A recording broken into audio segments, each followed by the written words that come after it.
یا ایہا الذین آمنوا لا تقولوا راعنا وقولوا انظرنا واسمعوا وللکافرین عذاب علیم۔ اے ایمان والو، لا تقولوا راعنا، جب نبی کریم صلی اللہ تعالی علیہ وآلہ وسلم تمہیں ارشاد فرما رہے ہو اور تم ان کی مجلس میں بیٹھے ہوئے ہو تو ان کو اپنی طرف متوجہ کرنے کے لیے راعنا کا ورڈ مت بولا کرو، کیونکہ یہ گندا لفظ ہے۔ وقولو انظرنا، بلکہ انظرنا کہا کرو کہ ہماری طرف نظر کرم کریں۔ واسمعوا، اور بات کو پہلے سے ہی توجہ سے سنا کرو۔ وللکافرین عذاب علیم، اور کافروں کے لیے دردناک عذاب ہے۔ اس آیت کا اصل میں پچھلی آیتوں سے چند طرح کا تعلق ہے۔ اب تک یہود کی ان بدکاریوں کا ذکر تھا جو حضور صلی اللہ تعالی علیہ وسلم کی تشریف آوری سے پہلے وہ کر چکے تھے، اور اب اس آیت میں ان کے وہ عیوب بیان ہو رہے ہیں جو حضور صلی اللہ علیہ وآلہ وسلم کے زمانے میں ان میں پیدا ہوئے، یعنی حضور صلی اللہ تعالی علیہ وآلہ وسلم کے اندر سے عیب نکالنا، ان سے دشمنی کرنا، اسلام کو طعنے دینا۔ پچھلی آیت میں آپ نے سنا کہ یہود کو جادو سیکھنے کا ذکر تھا، ان کو جادو سیکھنے کا شوق پڑ گیا تھا، اور جادوگر کچھ الفاظ ہی کے ذریعے لوگوں کو ایذا پہنچاتا ہے۔ تو اب اس آیت میں ان لوگوں کی وہ تکلیف دینے والی باتیں بیان ہو رہی ہیں جو جادو کی طرح حضور صلی اللہ علیہ وسلم کو ایذا پہنچاتی تھیں۔ دیکھیے میں آپ کو اس کے بارے میں بتاتا ہوں۔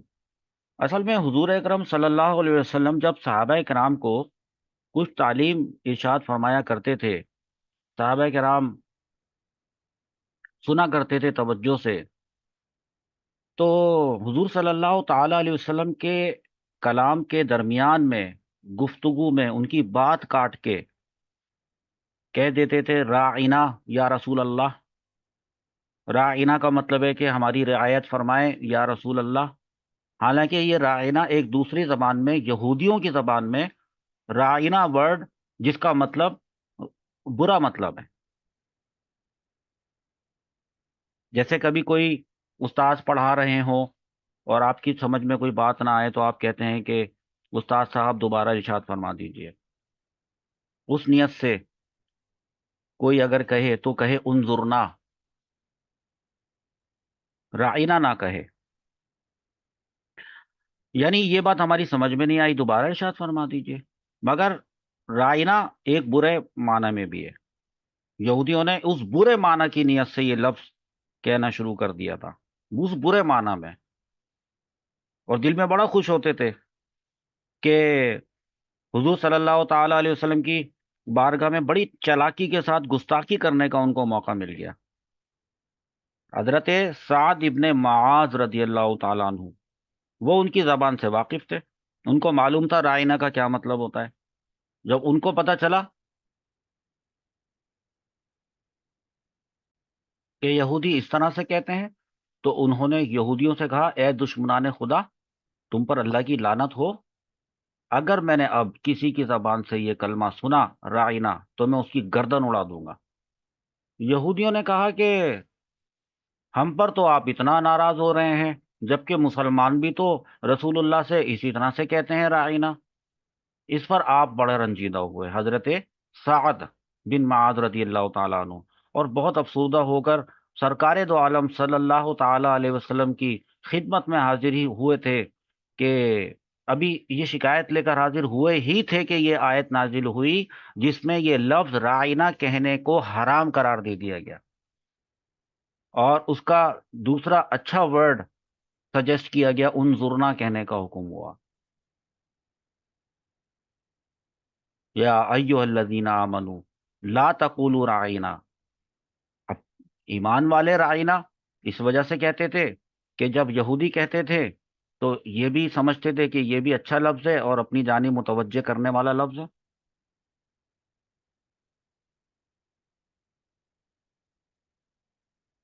تو مومنوں کو منع کیا اللہ تعالیٰ نے اس آیت میں اللہ تعالیٰ نے منع کیا، منع فرما دیا کہ یہ لفظ رائنا نہ کہا کرو۔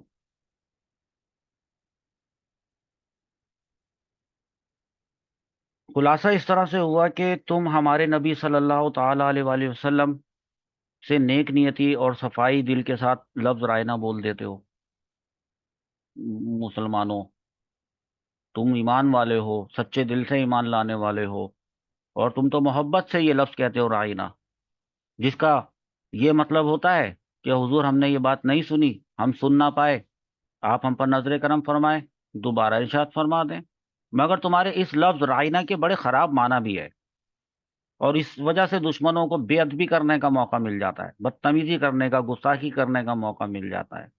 لہذا تم یہ لفظ اچھی نیت سے بھی بولتے ہو تو وہ بھی چھوڑ دو، تاکہ گستاخی کا دروازہ ہی بند ہو جائے، اور بجائے اس لفظ کے رائنا کے تم کہا کرو انظرنا۔ اس سے تمہارا مقصد بھی پورا ہو جائے گا، ادب بھی ہو جائے گا، اور بے ادبی کی کوئی گنجائش بھی باقی نہیں بچے گی۔ اور اس سے بھی سب سے زیادہ بہتر یہ ہے کہ واسمعوا، پہلے سے ہی نبی کریم صلی اللہ تعالی علیہ وسلم کا کلام اور ان کی گفتگو توجہ سے سنا کرو، واسمعوا، بغور سن لیا کرو، تاکہ بعد میں دوبارہ سے پوچھنے کی ضرورت ہی نہ پڑے کہ ہمارا کلام ہے، اس کو کان کھول کر سنا کرو، اس کی خلاف ورزی نہ ہو۔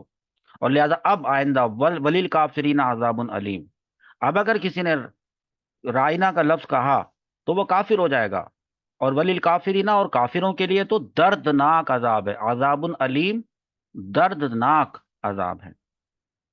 اللہ رب العزت ہمیں انبیاء کی، رسول صلی اللہ علیہ وسلم کی، اور انبیاء کے ورثاء علماء کی شان میں گستاخی کرنے سے محفوظ فرمائے۔